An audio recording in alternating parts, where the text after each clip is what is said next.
सभी राजीव गांधी युवा मित्रों को नमस्कार। मैं राजीव गांधी युवा मित्र आप सभी का आपके अपने YouTube चैनल पर स्वागत करता हूं। साथियों, आज के इस वीडियो में कुछ अलग होने वाला है, मतलब कुछ अलग बातें होगी आज के वीडियो में। उसमें हम ये बात रखेंगे कि क्या इस भर्ती में राजनीति होती है या फिर राजनीति से ही चयन होगा। एक तो ये जो मेरे कमेंट सेक्शन में इस टाइप के क्वेश्चंस आते हैं और इसी के रिगार्डिंग मैं बात कर रहा हूँ। यानी कि पहला अपना फोकस रहेगा कि क्या इस भर्ती में राजनीति होती है। दूसरा ये रहेगा कि कुछ ऐसे प्रश्न हैं जो कल मेरे कमेंट में आए थे और मेरे को लगा कि इसका तो जवाब देना पड़ेगा, मतलब रिप्लाई देना पड़ेगा कि वहाँ इंटरव्यू के दौरान अपन को उसके जवाब क्या दें, ताकि होता है कुछ क्वेश्चन ऐसे होते हैं जिसके से अपन अटक जाते हैं। ऑब्वियस बात है, ह्यूमन नेचर है। तो उसके लिए भी मैं जब बताऊंगा कि भाई उनके जवाब क्या देने हैं। और एक कमेंट ये भी आया था कि क्या मतलब इस भर्ती वालों को 30/12/2023 तक रखेंगे, यानी कि अगले मान के चलो आप 5-6 महीने आपको रखेंगे। क्या ये भी बात सही है? और बाकी कमेंट आ रहे हैं जिनका इंटरव्यू हो चुका है उनका रिजल्ट कब आएगा। इन 4-5 विषयों के ऊपर बात करेंगे और बाकी अपन बात करेंगे योजनाओं की जो आपके इंटरव्यू में पूछी जा रही है। ये है आज का वीडियो, इसी के बारे में बात करेंगे। तो चलिए शुरू करते हैं। पहला क्वेश्चन यही है कि क्या इस भर्ती में राजनीति होती है। इसका जवाब मैं देता हूँ कि जब मैं इंटरव्यू देने गया था और जब हमारे टाइम इंटरव्यू थे उस टाइम किसी को नहीं मालूम था। मैं सच बात ये बताऊँ, इसकी वजह थी हमारे टाइम जब हमारे को इसके बारे में सूचना मिली थी, तब हमारे को सूचना इस आधार पर मिली थी कि एक न्यूज़पेपर में आया था कि भाई एक राजीव गांधी युवा मित्र का इंटर्नशिप प्रोग्राम है और उसमें आपको सरकार की जन कल्याणकारी योजनाओं की जानकारी देनी है और आपको इंटर्नशिप पूर्ण होने पर आपको एक प्रमाण पत्र दिया जाएगा।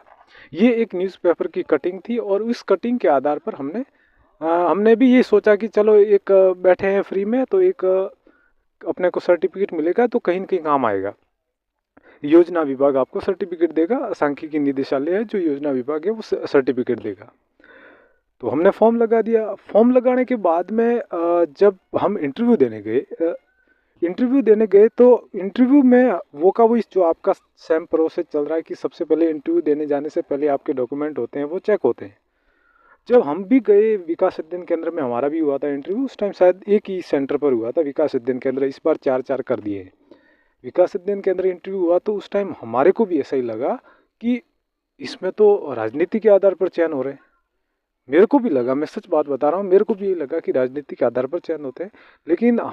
लेकिन ये था कि मन नहीं मान रहा था, क्योंकि इतनी सारी मेरे को योजना याद थी कि चलो एक बार इंटरव्यू देते हैं, क्या होता है देखा जाएगा। और वैसे इसका दूसरा हमारे पास में बैकअप ये था कि इस जब हमारी टाइम नोटिफिकेशन आया था उसमें पेमेंट कहीं मेंशन नहीं था। जो मानदेय जो आपके टाइम पर जो इतना बड़ा नोटिफिकेशन आया था 12-15 पेज का, उसमें आपको क्लियर कट मेंशन था कि 15,000 रुपये की मानदेय रहेगा और 2500 आपके कन्वेंस चार्ज के रहेंगे। हमारे नोटिफिकेशन में तो कहीं तक भी हमारी ज्वाइनिंग तक हमारे को मालूम नहीं था कि हमारा पेमेंट कितना रहेगा। तो हमारे को पता था कि पेमेंट तो वैसे भी नहीं है, तो कोई राजनीति क्या करनी है हमारे को लगा के। भाई ये तो एक इंटर्नशिप प्रोग्राम है, हम तो यही विचार करके जा रहे थे और यही विचार करके इंटरव्यू देने भी गए थे। तो हमने अपना इंटरव्यू दिया। इंटरव्यू के दौरान कि हमारे को लगा, लेकिन मेरा चयन हो गया। मेरे को इंटरव्यू के दौरान क्या क्वेश्चन पूछे थे वो भी मैं आज आपके वीडियो में बता दूंगा। लेकिन मेरा चयन हो गया। मेरे कोई भी इंटरव्यू राजनीति से कोई संबंध भी नहीं है और कोई वैसा अपना अप्रोच भी नहीं है कि हम राजनीति से मेरा चयन हुआ हो। मैं क्लियर बता रहा हूँ, मैं वीडियो में जिस हिसाब से बातें कर रहा हूँ उस हिसाब से मैंने इंटरव्यू में भी बातें की हैं। कोई वो नहीं है मेरा, मतलब किसी इंटरव्यू से किसी राजनीतिक सपोर्ट से चयन नहीं हुआ है। मैं मेरी बात बता देता हूँ। और मैं ये भी यकीन नहीं करता कि राजनीतिक सपोर्ट से हो रहे हैं। मैं ये भी यकीन नहीं करता कि राजनीतिक सपोर्ट से हो रहे हैं। मेरा मानना ये है कि आप अगर इंटरव्यू के दौरान जो क्वेश्चंस पूछे जा रहे हैं उनका सही वे में इतना अच्छे से जवाब दे रहे हैं तो आपका चयन होना ही होना है। ठीक है। अब अब दूसरी बात ये है कि मेरे को ऐसा एक ये भी लगा कि आप जब इंटरव्यू देने जा रहे हो तो कैसे आपको जाना चाहिए। तो एक ये प्रोसेस है कि आपका इंटरव्यू के लिए डॉक्यूमेंट पहले वेरिफिकेशन हो रहा है। वेरिफिकेशन होने के बाद में जब आप अंदर जा रहे हैं उस टाइम आपको क्या ध्यान रखने वाली बातें हैं वो मैं बता देता हूँ। एक तो मेनली बात ये है कि जब भी आप इंटरव्यू जैसे हॉल में कमरे में होता है, हमारे टाइम तो हर अलग अलग कमरों में हुआ था। जैसे ही आपका कमरे में इंटरव्यू हो रहा है तो इंटरव्यू का जब भी आप गेट खोलते हैं, गेट खोलने के बाद जो अंदर स्टाफ बैठा है आपका जो इंटरव्यू ले रहा है, वहाँ तक पहुँचने के लिए सबसे पहले तो आप इंटरव्यू पर मतलब गेट पर आप मे आई कम इन या मे आई कम इन मैडम या सर जो भी आपके सामने बैठा है उसके अकॉर्डिंग आप ज़रूर बोलें। पहला स्टेप तो यही है कि आप मे आई कम इन या मे आई कम इन सर या मे आई कम इन मैडम ज़रूर बोलें। दूसरी बात, जब भी आप अपनी क्योंकि वहाँ पर सीट होगी जहाँ पर आपको बैठना है और आपको इंटरव्यू के जवाब देने हैं, उस सीट पर बैठने से पहले भी आप ज़रूर पूछें कि क्या सर मैं सीट पर बैठ सकता हूँ। वो कहेंगे कि हाँ बैठ सकते हो। उस दौरान आपको good evening, good afternoon, good morning जो भी आपका टाइम के अकॉर्डिंग है वो बोल देना है। मतलब मैंने दो बातें बताई कि सबसे पहले जैसे ही आप गेट खोलते हो तब मे आई कम इन सर या मे आई कम इन मैडम बोलना है, और उसके बाद आपको सीट तक जाने से पहले आपको good morning, good afternoon, good evening जो एज यूजुअल है टाइम के अकॉर्डिंग आपको बोल देना है। और सीट पर बैठने से पहले एक बार अनुमति लेने की, क्या मैं सर सीट पर बैठ सकता हूँ या फिर क्या मैडम मैं सीट पर बैठ सकता हूँ, इस बात का ध्यान रखें। ये प्रोसेस होने के बाद फिर आप मतलब ढीले लिस्टलेस ना बैठे, मतलब एक निरुत्साह जिसको उत्साह होना चाहिए, मतलब एक एक्टिवनेस के साथ वहाँ पर बैठे, एकदम अच्छे से बैठे और ये अपने कंधे वगैरह इतना डाउन नहीं होने चाहिए, मतलब एक्टिव होकर के बैठना है आपको, है ना, ये बिल्कुल। वहाँ बैठने के बाद में फिर क्या पूछेंगे वो भी आज इस वीडियो में बात करेंगे। तो मेनली मैंने दो बातें अभी तक बताई है वो ये है कि एक तो क्या इस भर्ती में, इस इंटर्नशिप प्रोग्राम में राजनीति होती है, तो मेरा तो नहीं मानना है और मेरा कोई राजनीति से वास्ता भी नहीं है, लेकिन मैं एक साल से काम कर रहा हूँ और मेरा चयन हो चुका है। और हमारे टाइम ये बात फिक्स है कि हमारी ज्वाइनिंग तक हमारे को पेमेंट का मालूम नहीं था, लेकिन इस बार तो आपको पहले से बता दिया है।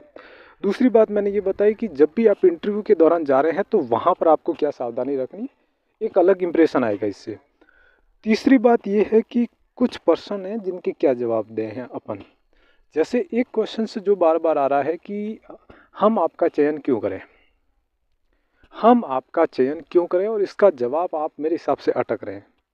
इस क्वेश्चन का जवाब आपको इस आधार पर देना है कि जब भी आपको पूछा जाए कि आपका चयन क्यों करें, तो इसमें आपको एक बात बतानी है कि सर मेरा आपका, क्योंकि कोई भी स्पेशल करैक्टर होगा, कोई पीछे वाला करैक्टर होगा, जैसे जैसे आपने कोई एनसीसी कर रखा है या फिर किसी ने आपने राजीविका का कोई कोर्स कर रखा है, ठीक है, कोई आपने एनजीओ का कोर्स कर रखा है, तो आप उनको ये बता सकते हो कि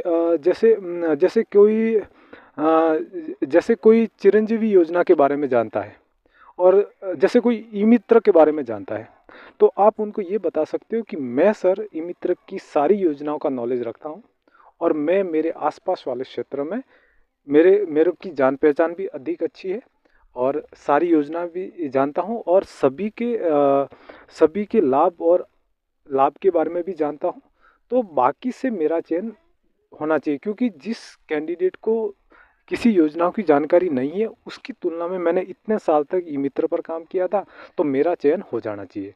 क्योंकि एक आपको वहाँ पर ये शो करना है उस क्वेश्चंस में, मतलब जब आपसे ये पूछ रहे हैं कि आपका चयन क्यों करें, तो इस क्वेश्चन में आपको ये जवाब देना है कि ये जवाब देना है कि उनको लगना चाहिए कि हाँ इस कैंडिडेट के पास में अपने एरिया का काफ़ी नॉलेज भी है और अपने एरिया पर काफ़ी पकड़ भी है। क्योंकि ओवरऑल अपना फील्ड का काम है, अपने को फील्ड में जाना है और फील्ड में जा कर के अपने को योजनाओं की जानकारी देनी है।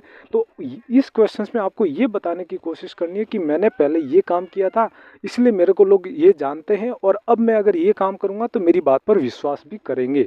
इस आधार पर आपको जवाब देना है।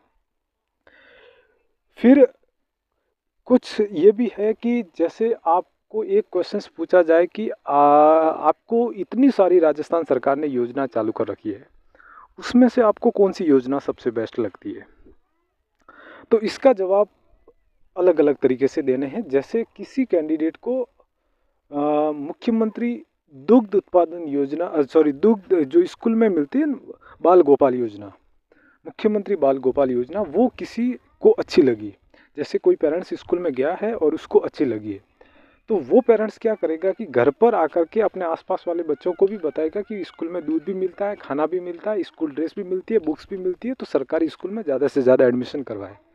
तो वैसे का वैसे जैसे कोई चिरंजीवी योजना है, तो किसी कैंडिडेट को अगर सिर्फ चिरंजीवी योजना अच्छी लगती है तो उसका जवाब ये दे सकते हैं कि मैंने मेरे इनका इलाज फ्री में करवाते हुए देखा है, या फिर इनके ये ऑपरेशन हुआ है जो चिरंजीवी योजना के तहत फ्री में हुआ है, इसलिए मेरे को ये योजना अच्छी लगती है। या फिर कोई एक योजना होती है जैसे सहयोग योजना, जिसमें जब भी बेटी की शादी होती है तो उनके पिताजी को सहयोग के रूप में सरकार के द्वारा पेमेंट दिया जाता है। तो वो योजना भी आपको ये ध्यान रखना है कि सर हमारे पड़ोस में ये ऐसा था, उनके इतनी बच्चियाँ थी और सरकार ने मतलब बीपीएल की कैटेगरी में थे या फिर गेहूँ मिल रहे थे, तो उनको सरकार ने 31,000 रुपये या 41 या 51,000 रुपये सहयोग के रूप में दिए। उस 51,000 से वो परिवार की स्थिति और विवाह का खर्चा काफ़ी अच्छा सुधर गया।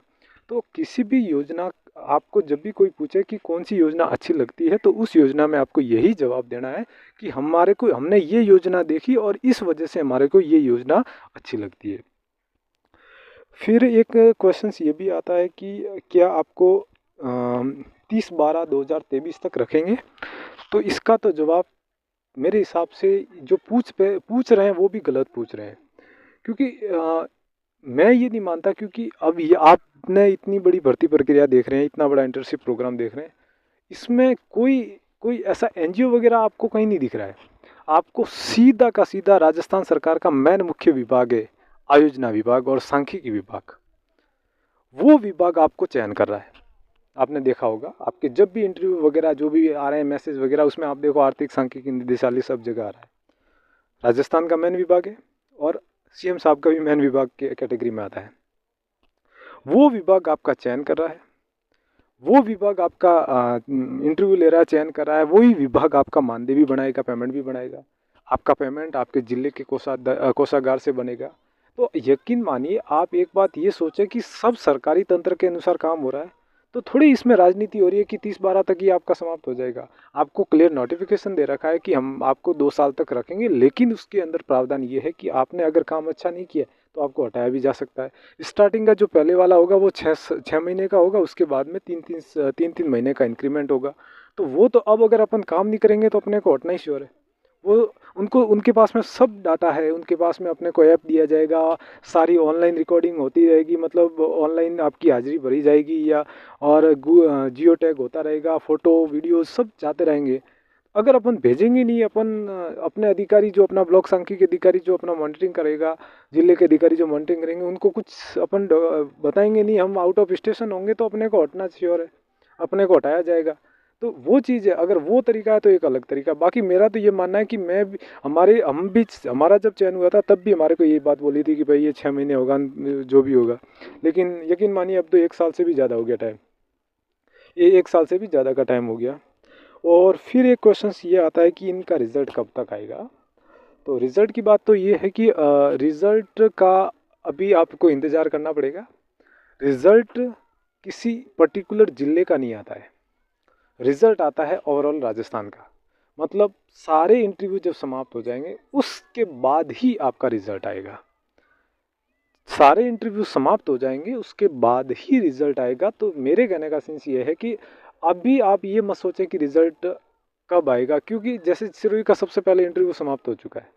अब सिरोही वाले ये थोड़ी सोचेंगे कि 2-4 दिन में हमारा नहीं, ऐसा नहीं है। रिज़ल्ट का जो इंटरव्यू है वो आपका इंटरव्यू का रिज़ल्ट आएगा। मेरा ये मानना है कि अगर जुलाई में आपके सारे इंटरव्यू समाप्त हो जाते हैं तो 10 अगस्त के आसपास 10 अगस्त के आसपास आपका 10 अगस्त के आसपास आपका रिज़ल्ट आ जाना चाहिए।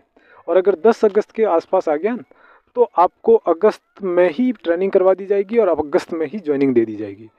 मतलब रिज़ल्ट के बाद वाले काम में कोई ज़्यादा देरी नहीं होती है, वो फिर जल्दी जल्दी काम हो जाते हैं।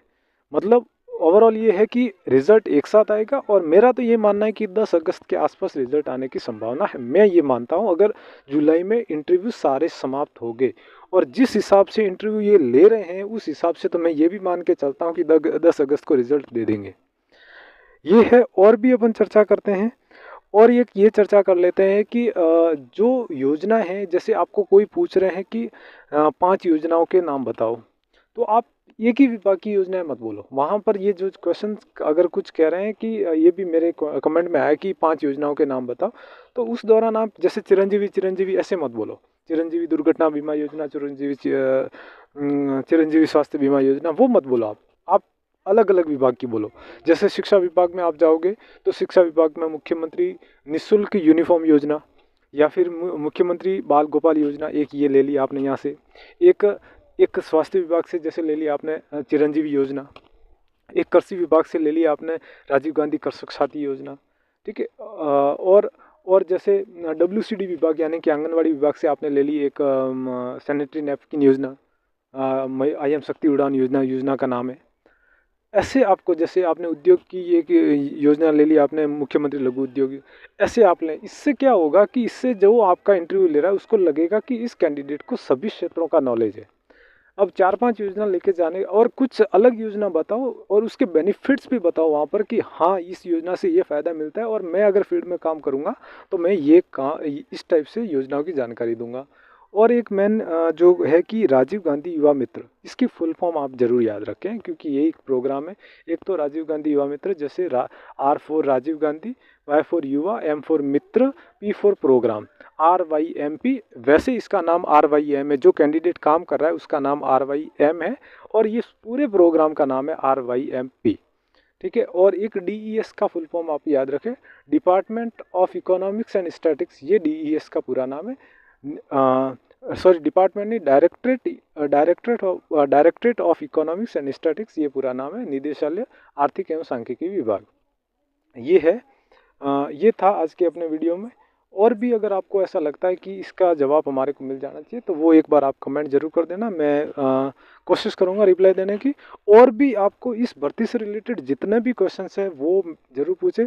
और एक जो रेगुलरली एक आ रहा है कि कब होगा इंटरव्यू और कब आएगा रिजल्ट, तो मैंने ये दोनों बात बता दी कि इंटरव्यू के लिए कोई फिक्स नहीं है।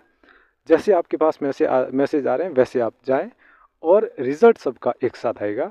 और एक कल कमेंट किया था कि धर्मशाला है क्या रेलवे स्टेशन के पास में, तो हाँ आपको मिल जाएगी, वहाँ धर्मशाला मिल जाएगी। रेलवे स्टेशन के बाहर ही आप जैसे आओगे तो वहाँ पर आपको धर्मशाला मिल जाएगी। मैं नाम भूल गया हूँ, वो मिल जाएगी आपको, धर्मशाला मिल जाएगी। और रास्ता भी मैंने कल बता दिया था कि आपको किस टाइप से पहुँचना है। ये था ओवरऑल अपना वीडियो, और ध्यान रखें और अच्छे से इंटरव्यू दें और चैनल को सब्सक्राइब करें और शेयर भी करें और पूरा वीडियो देखने की कोशिश करो। धन्यवाद।